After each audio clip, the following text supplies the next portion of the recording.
আমি উমামা যে কথাটি বলেছি সেটি তার রাজনৈতিক কিংবা সাংবিধানিক অধিকার, সে যে কোনো মতামত প্রকাশ করতে পারে। ঢাকা বিশ্ববিদ্যালয় 1973 সালের অধ্যাদেশ কিংবা বাংলাদেশের সংবিধান অনুযায়ী রাজনীতি বা আমার মত প্রকাশ করার এটিও আমার অধিকার। সুতরাং আমি আমি আমি এটিকে আমাদের অধিকার হিসেবে দেখি।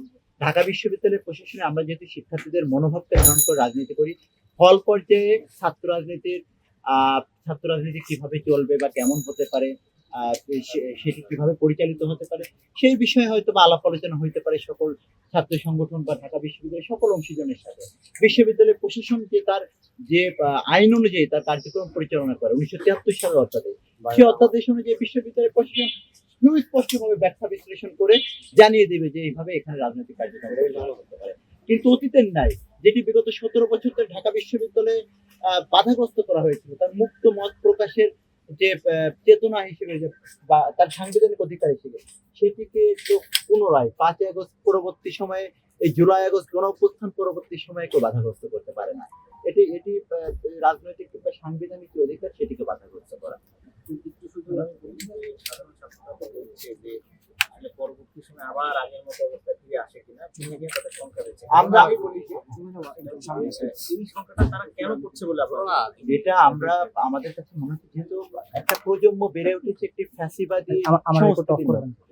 তো এই প্রজন্ম আসলে ফ্যাসিস্ট সংস্কৃতির এতটাই এমন ভাবে সামাজিকীকরণ হয়েছে, বা তাদের মধ্যে এই ভয় বা নিপীড়ন গুলো এমন ভাবে তৈরি হয়েছে যে যারা একটি সুস্থ স্বাভাবিক পরিবেশ দেখে নাই, জানে না, তারা আসলে বুঝতে পারছে না যে আগামী দিনের ছাত্র রাজনীতি বা গণতান্ত্রিক রাজনীতির ধারণাটা কেমন হতে পারে।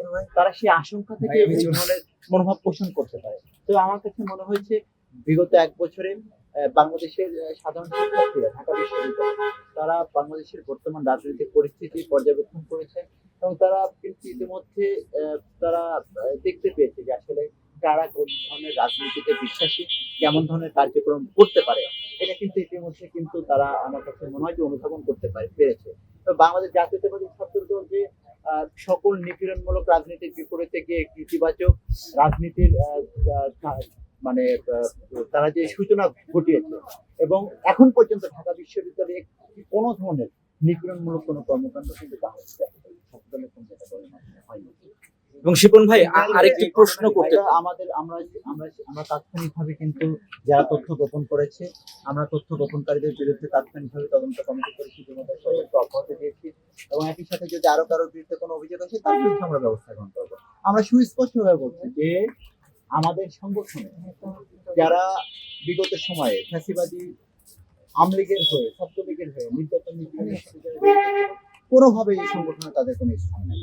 কেউ যদি তথ্য গোপন করে আসে একটি বৃহৎ ছাত্র সংগঠন হিসেবে, আমরা নানাভাবে সবকিছু যাচাই বাছাই করা হয়তো বা সম্ভব হয়ে ওঠেনি। যদি অভিযোগ আসে, আমরা তাদের বিরুদ্ধে ব্যবস্থা গ্রহণ করছি না সেটি দেখার বিষয়।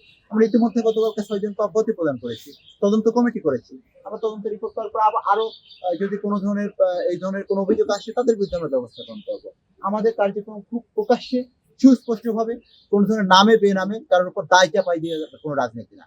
আমাদের রাজনীতি প্রকাশ্যে আমরা করি, এবং আমাদের জবাবদিহিতার জায়গায় আমরা থাকি, যাতে শিক্ষার্থীরা আমাদেরকে জবাবদিহি করতে পারে। আমাদের যে কোনো অন্যায় কিংবা যে কোনো ধরনের নিপীড়ন যদি কেউ করে থাকে, তার বিরুদ্ধে আমাদেরকে জবাবদিহিতার আওতায় আনতে পারে। এই জন্য কিন্তু আমরা আমাদের রাজনৈতিক কর্মকাণ্ড প্রকাশ্যে করি, কোনো গোপনে গুপ্তভাবে আমরা আমাদের রাজনৈতিক কার্যক্রম করি। বাংলাদেশ জাতীয়তাবাদী ছাত্র দল কিংবা বাংলাদেশ জাতীয়তাবাদী দলের কোন নেতাকর্মীর বিরুদ্ধে যদি কোনো ধরনের অভিযোগ উত্থাপিত হয়, বাংলাদেশ জাতীয়তাবাদী ছাত্র দল কিন্তু সেই অভিযোগের তাৎক্ষণিকভাবে যাচাই বাছাই করে তাদের বিরুদ্ধে অপরাধীদের বিরুদ্ধে সিদ্ধান্ত গ্রহণ করে। বাংলাদেশের রাজনৈতিক ইতিহাসে অতীতে এমন কোন রাজনৈতিক সংগঠন কিংবা ছাত্র সংগঠন নাই যারা নিজেদের অপরাধের দায় কাঁধে নিয়ে তাদের সংগঠনের নেতাকর্মীদেরকে বহিষ্কার কিংবা অব্যাহতি এবং তাদের বিরুদ্ধে মামলা দায়ের করার মতো ঘটনা, এই ধরনের ঘটনা কিন্তু অতীতে ঘটেনি। আমরাই কিন্তু এই ধরনের ইতিবাচক রাজনীতি আমরা কিন্তু শুরু করেছি 5 আগস্ট পরবর্তী সময় থেকে, এবং আমরা এটিতে প্রতিশ্রুতিবদ্ধ, প্রতিজ্ঞাবদ্ধ যে বাংলাদেশে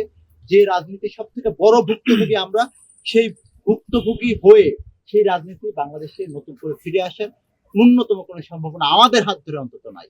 অন্যদের হাত ধরে আসার সম্ভাবনা থাকলেও আমাদের হাত ধরে সেই রাজনীতি ফিরে আসার ন্যূনতম কোনো সুযোগ। ভাই আরেকটা প্রশ্ন, গতকাল আমরা দেখেছি যে সূর্য সেন হলে যে আপনাদের দেয়া এবং শিবিরের দেয়া ছাত্র শিবিরের দেয়া পানির ফিল্টারটি অকেজো করে বা ফেলে রাখা হয়েছে, আসলে এই বিষয়টা কি সাধারণ শিক্ষার্থীরা করেছে নাকি এদের ব্যানার অন্য কেউ করেছে বলে বা যদি করে অন্য কেউ করে থাকে তাহলে কারা করেছে বলে মনে করেন? বিশ্ববিদ্যালয়ে এখনো জুলাই আগস্ট গণ অভ্যুত্থানের নির্যাতনকারী এবং বিগত দিনে সাজার গেস্ট রুম গণরুমে সাধারণ শিক্ষার্থীদের যারা নির্যাতনকারী ছিল তারা এখনো হলে হলে অবস্থান করছে এবং এরা এই বিদেশে যে ফ্যাসিস্ট স্বৈরাচার হাসিনার দোসরেরা এবং তারা যে বিদেশে বসে যে ধরনের ষড়যন্ত্র বাংলাদেশকে ঘিরে করছে, বাংলাদেশ যাতে একটি গণতান্ত্রিক যাত্রায় তার এই ধারাটাকে বাধাগ্রস্ত করার জন্য আমাদের কাছে মনে হচ্ছে ঢাকা বিশ্ববিদ্যালয়কে কেন্দ্র করে একই সাথে ডাকসুকে কেন্দ্র করে একটি গোষ্ঠী এই ধরনের স্যাবোটাজ তৈরি করে সেই পরিকল্পিতভাবে ছাত্র দলের উপর দায়ভার চাপিয়ে দেওয়ার একটি ষড়যন্ত্র করছে বলে আমাদের কাছে মনে হচ্ছে।